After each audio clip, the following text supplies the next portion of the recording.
Tous les moyens en œuvre pour lever les mystères sur le prétendu détournement de 207 000 $ du budget de l'opposition parlementaire. À quelques kilomètres de Bukavu, à la frontière rwando-congolaise, plus d'une soixantaine de personnes frappées par la diarrhée et hospitalisées après avoir consommé une boisson locale à base de bananes. Antena, le journal, James Katambwa. Bonsoir à toutes et à tous et bienvenue à ce journal. La majorité présidentielle s'est réunie une fois de plus ce mardi 7 octobre à Kingakati autour de l'autorité morale de la MP, Joseph Kabila. Des sources sûres, l'on apprend qu'au cours de cette réunion, il n'a pas été question de la formation du gouvernement. Mais cela n'a pas empêché les membres de la MP de parler des questions d'actualité du pays. Le vice-ministre des Finances, Roger Chulungu, a présidé ce mardi 7 octobre 2014 dans son cabinet de travail la réunion hebdomadaire de la Troïka politique. Les conjonctures mondiales et nationales ont focalisé l'attention des experts. Jean-Luc Miasekama. Scruter la conjoncture mondiale pour éviter toute surprise sur l'économie congolaise, c'est le rôle auquel s'attelle la Troïka politique des finances. Nous avons analysé le comportement des prix des matières premières essentiellement exportées par la République démocratique du Congo, à savoir les prix des matières premières en ce qui concerne les produits miniers, les produits agricoles ainsi que les produits énergétiques qui ont connu une baisse d'une semaine par rapport à la semaine précédente. Malgré la conjoncture internationale peu reluisante, les perspectives économiques de la RDC sont bonnes. Notre monnaie se consolide autour des 925 à l'indicatif et 932 sur les marchés parallèles. La gestion des opérations financières de l'État atteste un déficit de 30 milliards de francs congolais pour les mois de septembre. Mais pour les mois en cours, nous travaillons pour dégager un résultat déficitaire et excédentaire. Le niveau de croissance reste maintenu à 8,7%. Et cette croissance sera impulsée essentiellement par le secteur primaire, c'est-à-dire l'industrie extractive, le secteur secondaire, l'industrie manufacturière, et le secteur tertiaire, à savoir les commerces de gros et détail, les transports et télécommunications, ainsi que les services administratifs hors administration publique. Le produit intérieur brut de la RDC en 2014 devait être de 42 milliards de dollars. Information faisant état d'un décaissement en 2013 de plus de 207 millions de francs congolais sur le compte de l'opposition congolaise suscite réaction et colère au sein de l'opposition à l'hémicycle du Palais du Peuple. Clément Kankou, député national et président national du mouvement pour les renouveaux, pense que tous les moyens seront mis en œuvre pour démasquer les détourneurs de cet argent. Les points avec Ricardo Bakwa et Josène Belebele. La plénière du jeudi dernier consacrée au débat autour de la reddition des comptes du budget de l'exercice 2013, au cours de laquelle le ministre délégué aux Finances, Patrice Kitebi, a annoncé le décaissement de plus de 207 millions de francs congolais dans les comptes du budget alloué au poste du porte-parole de l'opposition. Depuis, les réactions ne cessent de tomber. La dernière en date est celle du député national et président du mouvement pour le renouveau, l'honorable Clément Kankou, qui estime que l'opposition est bloquée par la majorité au pouvoir qui continue à freiner l'organisation de l'élection du porte-parole de l'opposition. Nous étions tous surpris de voir qu'on a activé le compte, du moins une rubrique qui concerne l'opposition politique, avec cette bagatelle de 200 et quelques millions de francs congolais. Ça nous a tous surpris et nous avons posé des questions aux ministres délégués qui nous disent exactement où est passé cet argent. Vous avez suivi avec nous que le ministre n'a pas répondu à cette question. Quant à la question de savoir le vrai bénéficiaire de cette somme exorbitante, l'honorable Clément Kankou espère que la commission économico-financière devra lever l'équivoque. Il y a certainement une forte suspicion de la part des députés en général, de l'opposition en particulier, sur, en tout cas, une opération qui, pour nous, est tout simplement un détournement de fonds, parce que cet argent n'a pas servi là où il devait servir, c'est-à-dire à l'opposition. Face à la détermination de l'opposition qui tue Mordikis à être fixée sur la vraie destination de cet argent, il convient donc au bureau de 2 chambres du Parlement de veiller sur le bon déroulement de l'enquête confiée à la Commission économico-financière. Dans le même registre, les députés de l'opposition se sont dit insatisfaits des réponses du ministre délégué aux Finances sur les 500 millions de francs congolais prévus dans les budgets 2013 pour le fonctionnement du bureau du porte-parole de l'opposition lors de l'examen du projet de loi portant reddition des comptes du budget 2013.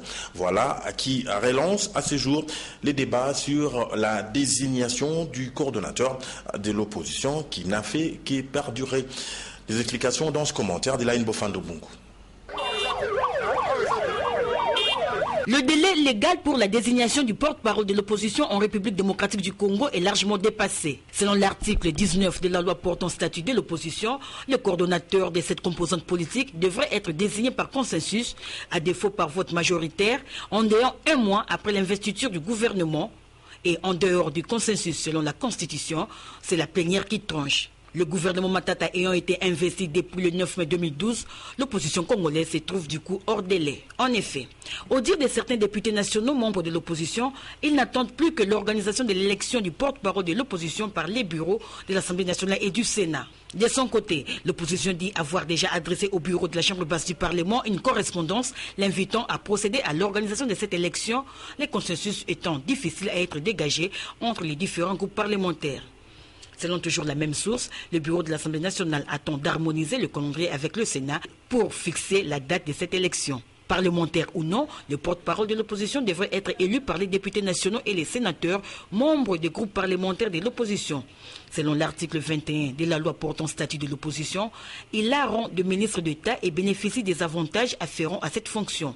Et au niveau des provinces, les porte-paroles de l'opposition auront le rang des ministres provinciaux. Le projet de règlement de l'opposition préconise que ce porte-parole aura 4 adjoints issus des différents regroupements politiques de l'opposition, dont UDPS et FAC, MLC et Alliés et UNC et Alliés. On se souviendra que le président de l'Assemblée nationale, Obé Minakou, avait en fait en son temps appelé les députés de l'opposition à se surpasser afin de désigner dans un bref délai leur porte-parole. Car à l'allure où vont les choses, l'opposition politique risque de rééditer la même situation qu'elle a connue en 2006 où toute la législature s'est écoulée sans qu'un porte-parole soit désigné. Les acteurs politiques de l'opposition ne doivent pas perdre de vue qu'il s'agit d'un droit reconnu par la Constitution et non un simple poste.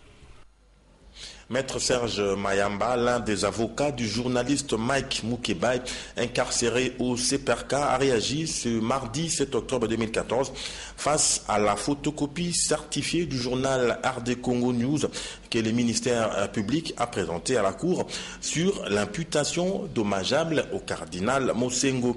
Après l'audience qui a eu lieu le vendredi dernier au tribunal de paix à Gombe. Un reportage Anne-Marie Ossite et Safi Maléo. Une photocopie prétendument certifiée, conforme à l'original du journal RD Congo News, avec des mentions des bas des pages, a été présentée par les ministères publics comme la signature de l'article supposé imputer méchamment le cardinal Mosengo a été décelée à l'audience de vendredi dernier par les avocats de Mike Mukebai comme info. Le dossier est déjà entre les mains du tribunal qui a commencé son instruction. À partir de ce moment, le ministère public en est dessaisi et il ne peut plus poser d'acte dans ce sens. C'est d'ailleurs dans ce cadre-là que nous avons soulevé une irrégularité liée à la violation de la loi, par cela que le ministère public s'est permis de faire certifier conforme à l'original, alors que l'original n'existait pas, la pièce à conviction dans le dossier en l'antidatant. Donc nous avons demandé au tribunal de considérer dans le dossier des irrégularités. Pour maître Serge Mayamba, l'un des avocats de la partie défenderesse, à ce stade, le ministère public ne peut plus certifier une photocopie et la présenter au tribunal. Affaire à suivre. Justice encore, la cause a été prise en délibéré au tribunal des grandes instances de Butembo dans le procès en appel opposant le journaliste Christian Mouindo au député Bindo, Lémy et Crispin. Plus de détails dans cette correspondance de Merveille Kakoulé Saliboko. J'en téléphone par Domomad.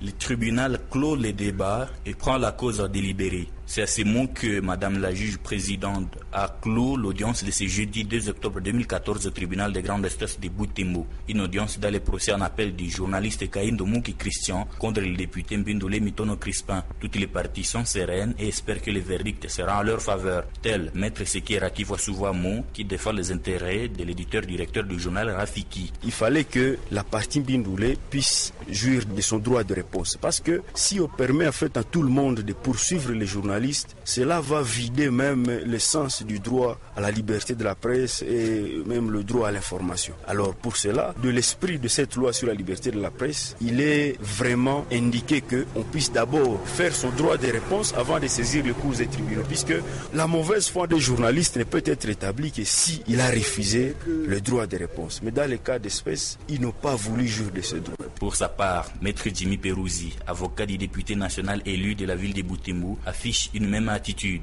Il n'y a pas de personnes immunisées contre les poursuites judiciaires. Que ce soit un journaliste, que ce soit un député, que ce soit qui que ce soit, nous faisons et nous ferons régulièrement face à la justice. Et la loi a prévu des limites. Et ces limites-là, nous sommes appelés à les respecter scrupuleusement. Et je l'ai dit la fois passée et je le redis, le présent procès a pour but de montrer quelle est la vraie limite dans les fonctions journalistiques. Notons que le journaliste Kahindo Muki Christian avait été condamné par le tribunal de paix de Butembo à 2 mois d'emprisonnement et au paiement de $1000 de dommages et intérêts dans un procès à diffamation pour avoir publié dans le 3e numéro du journal Rafiki l'article intitulé « Le GCLG du député Mbindole escroque $50,000 américains du Belge Yves Verret ». Merveille Kakule Saliboku, Butembo, Antenne A. Les animateurs des 2 bureaux de consultation gratuites du barreau de Kinshasa, Gombe et Matete, en collaboration avec l'UNICEF, ont tenu conjointement une conférence de presse pour présenter les statistiques des consultations juridiques et différentes activités entreprises dans le but d'aider légalement et sensibiliser la population sur la mission ou mieux le rôle de ces 2 structures de défense des droits des enfants, jeunes et toute autre personne en situation de vulnérabilité. C'était le lundi 7 octobre en la salle de réunion du Conseil de l'ordre de barreau de Kinshasa, Matete, à la 4e rue Limité. Reportage Willy Kacha. Au cours de cette conférence de presse à laquelle le chevalier de la plume ont pris part, l'occasion était donnée aux responsables de 2 bureaux de consultation gratuite de barreaux de Kinshasa, Gombe et Matete de faire le bilan des actions entreprises par leur structure au profit de la population. Selon les statistiques présentées aux journalistes à cette rencontre, l'action de BCG accroît du jour au jour. Les bureaux de consultation gratuites ont à ce jour reçu, traité et trouvé des solutions aux problèmes en rapport avec les divorces, coups et blessures volontaires, conflits de travail, viols, successions et tant d'autres. La législation congolaise sur l'aide légale, disons-le clairement, n'existe pas. Voilà pourquoi nous plaidons pour que le Parlement congolais prenne une loi autonome portant organisation, réglementation, octroi de l'aide légale en République démocratique du Congo. Le travail de 2 bureaux de consultation gratuite est palpable sur le terrain. Voilà pourquoi l'État congolais devra apporter un soutien matériel et financier à ces structures de défense des droits des personnes vulnérables au lieu de regarder ailleurs.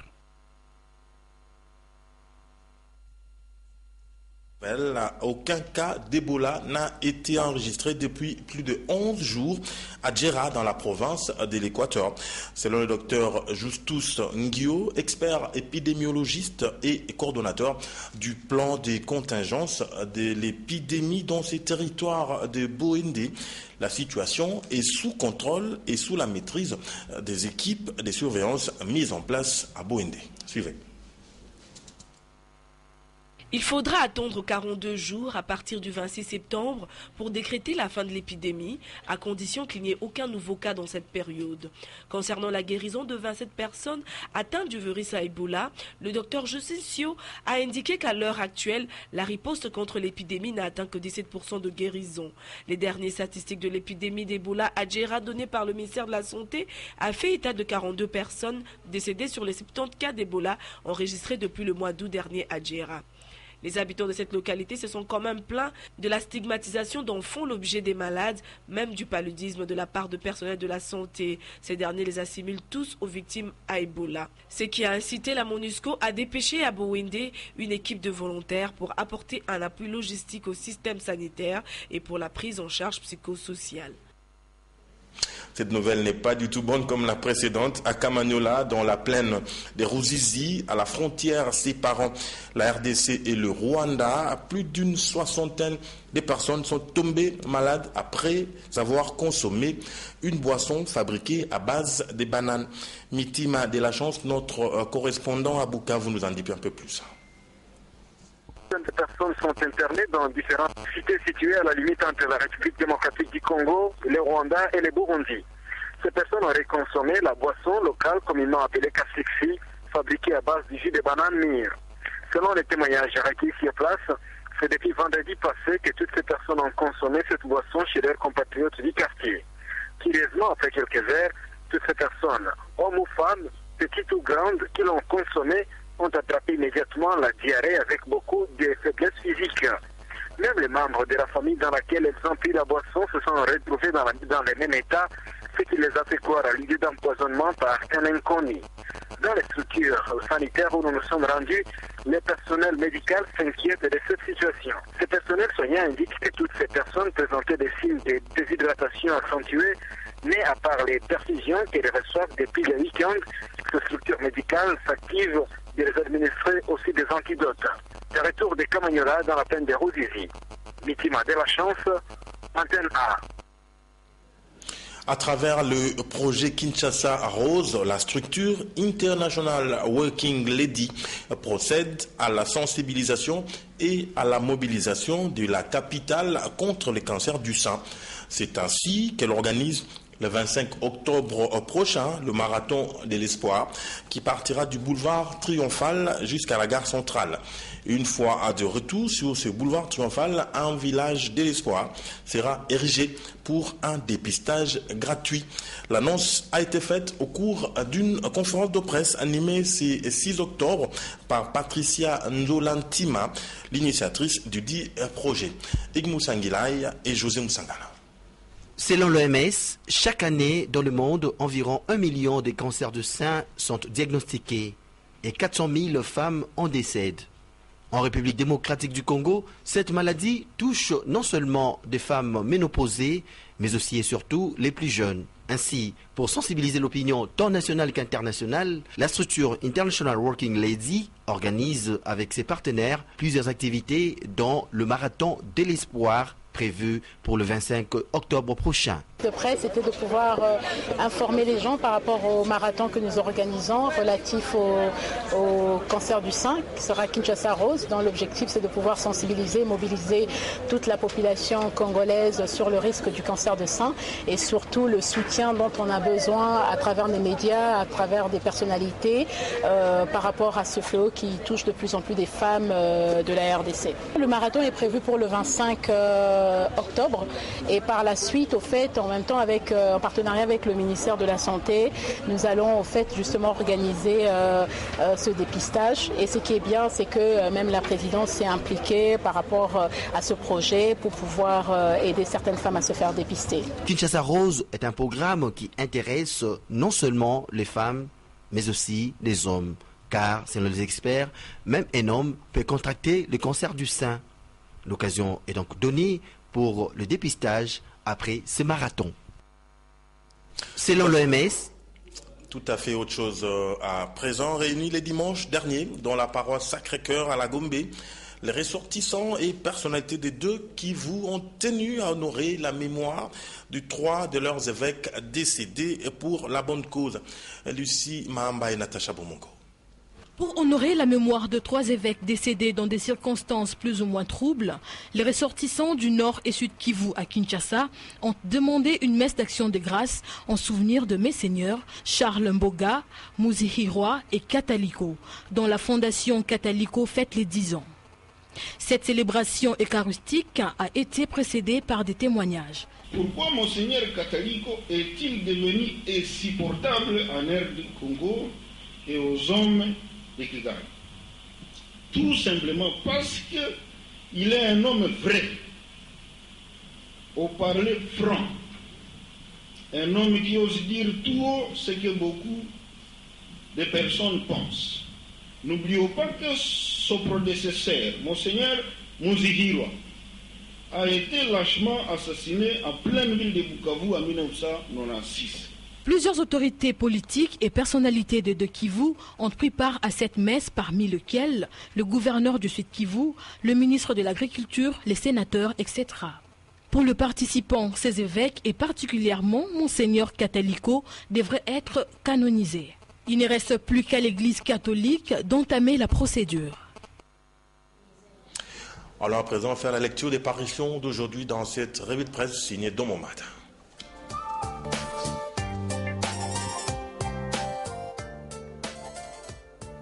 Bonsoir. Le match titre à sa une le phare Obeminaku Matata, Kabila, arbitre ce mardi à Kingakati. Dans la majorité présidentielle, écrit le journal, on estime qu'il y a comme un déséquilibre dans l'appropriation des réalisations, de sorte que l'impression que dégagent les anti-Matata, parmi lesquels se compterait Minaku, est que Matata justement prierait pour sa propre chapelle. Le cœur du problème est donc la communication politique au sein de la MP. La question sera donc soumise officiellement à l'arbitrage de Joseph Kabila, autorité morale de la MP. L'impatience dans les chefs de certains sociétaires de la MP suite à la longue attente du gouvernement de cohésion nationale serait à la base de cette situation. Une nouvelle à les calmer peut-être. Pour bientôt, annonce le guide, une nouvelle architecture gouvernementale. Les délégués aux concertations nationales ont en effet validé jeudi 3 octobre en plénière les conclusions et recommandations des 4 États généraux. La fin de cette étape a marqué celle de l'élaboration d'un rapport final de travaux, lequel sera soumis au président de la République par le Présidium des concertations nationales. Écrit 2003. La mise en place de ces structures judiciaires, pense-t-on, contribuerait à renforcer la capacité des tribunaux nationaux à traduire en justice les responsables des indicibles atrocités commises sur le territoire national. Fin de cette revue de presse, merci de l'avoir suivi et à demain.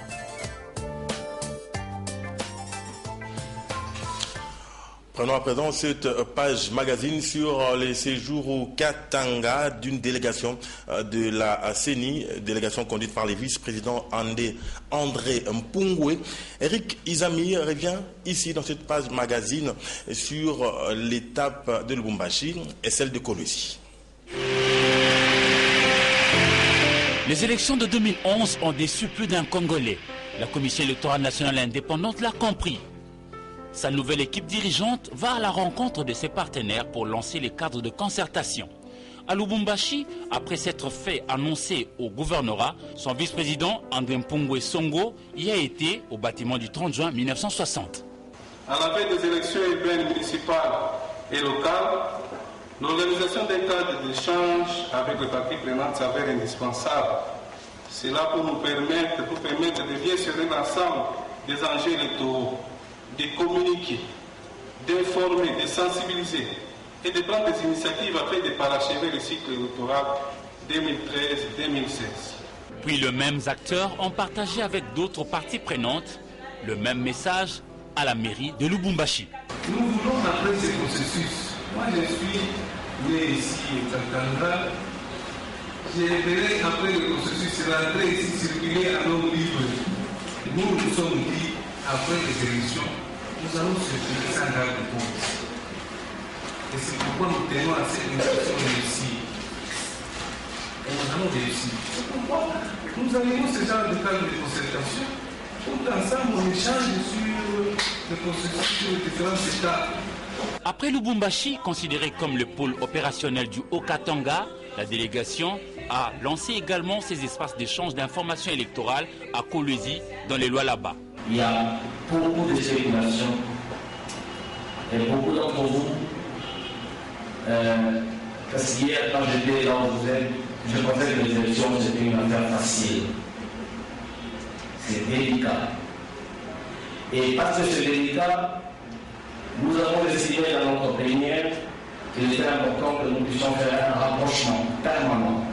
Nos cas de concertation sont des cadres permanents pour que nous ayons des échanges fructueux qui nous permettront à la fois de comprendre ce que nous faisons et ça nous permettra également de comprendre ce que vous attendez de nous. Sans oublier que la mission qui est nôtre, nous sommes l'unique organe à pouvoir prendre des décisions, mais en respectant les textes de loi de notre pays. Ayant pris goût au jeu démocratique, les parties prenantes saluent l'initiative. Cette approche a consolidé par ailleurs, avec les concours de secrétaires exécutifs provinciaux, peut aider à recréer la confiance brisée en 2011. Vraiment, nous félicitons le président de la CENI et toute son équipe, puisque vous savez, ces cadres vont nous permettre d'échanger et de déceler, il y a des lacunes pour qu'on puisse arranger et permettre aussi aux partis politiques que nous sommes de demander au gouvernement de mettre à la disposition de la CENI les moyens de pouvoir organiser les élections dans un temps record, que de les laisser comme ça, le budget qui est déjà... donc, la CENI dispose déjà, a déjà déposé le budget qu'il faut pour les élections, et jusque-là, la CENI n'a pas encore eu même 40 ou 30%. Moi, je pense que la question qu'elle venait de poser, c'est une bonne méthode de venir vers la force vive, les partis politiques. Le message de la CENI a réussi à apaiser les esprits, surtout dans le chef des autorités traditionnelles inquiétés avec les conflits récurrents. Ce qui nous a beaucoup enchanté, c'est l'organisation des élections locales. Nous voulons qu'ici, au niveau de Kolwezi, que les autochtones, comme ça se fait partout ailleurs, aient quand même un grand nombre de représentants au niveau local, puisque au niveau de la ville, Kolwezi, c'est d'abord la ville. Là, nous acceptons que tout le monde soit représenté. Tout le monde qui est à Kolwezi, c'est-à-dire les originaires ou bien les habitants. Mais au niveau local, nous voulons qu'on nous laisse les sièges, nous les autochtones. Le message de la centrale électorale a apaisé Kolwezi en tourment. Mais une opinion estime qu'à la lumière de la bavure de 2011, une restructuration doit s'opérer dans les antennes CENI pour anéantir les pressions ethnico-tribales dans certains coins. Ici, étant donné que le même découpage a déchiré les différentes communautés de la place, entre les communautés du district tribunal de Kolwezi et les communautés du district de Lualaba, donc Sando Ati Loka Panga et Chifle Kassage, et ici à Kolwezi, le bout de Moutiacha, Chifle de Kolwezi. Alors ce problème là-bas a déchiré les gens et les différentes communautés de là et d'ici. Alors nous sommes très contents de parler des élections et nous sommes prêts d'aller aux élections. Mais les problèmes qui se posent ici, l'animateur, c'est qui se pose des problèmes pour qu'il y ait des élections libres, transparentes et démocratiques et puis apaisées.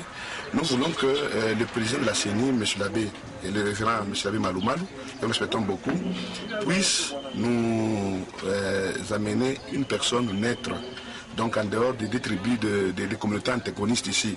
Les préoccupations exprimées par la population de Lubumbashi et de Kolwezi tournent autour de la révision constitutionnelle. Les responsables de la CENI apaisent les uns et les autres, car cette question relève du Parlement national. Mais les deux hypothèses déposées depuis fin janvier 2014 par la CENI au Palais du Peuple trouvent leur fondement dans la loi créant la CENI. La perte de la carte par les électeurs et la quintessence de la fiabilisation du fichier électoral ainsi que la stabilisation de la cartographie opérationnelle. Face à cette situation, rassurez-vous que tous ceux qui détiennent des cartes d'électeurs ramassées ici et là, ils ne pourront pas accéder à la base de données. Mais ceux qui ont des cartes d'électeurs, dont la CENI a oublié au regard des multiples problèmes qu'il a à l'interne dans la technicité, dès qu'on refait le même exercice et qu'il est dans la base de données, une fois lancé le système l'accepte. Automatiquement, nous le réinitialisons dans le système et comme nous allons bientôt lancer l'opération du Qatar, s'il n'avait pas sa carte et qu'il pouvait avoir les références de son centre, on peut lui octroyer une nouvelle carte, ou s'il a sa carte automatiquement, nous le réintégrons dans le fichier et il va jouir de ses droits. Charles Baudelaire disait, pour que la loi du progrès exista, il fallut que chacun voulût la créer. De même pour les élections. Pour réussir à organiser des élections justes, démocratiques et apaisées, il faut que chacun de nous apporte et fasse son travail, c'est-à-dire joue son rôle. Depuis l'espace d'Annie Banza à Lubumbashi, Eric Izami pour Antenne A. Voilà, c'est bien Eric Izami que nous retrouverons demain sur ce plateau comme intervenant. Léonard Mouemeri a réalisé ce journal dont Mouma en était le chef d'édition. Il me charge de vous dire un grand merci. Vous l'avez compris, c'est la fin de ce journal. Restez fidèles au programme de la chaîne de référence. Bonsoir.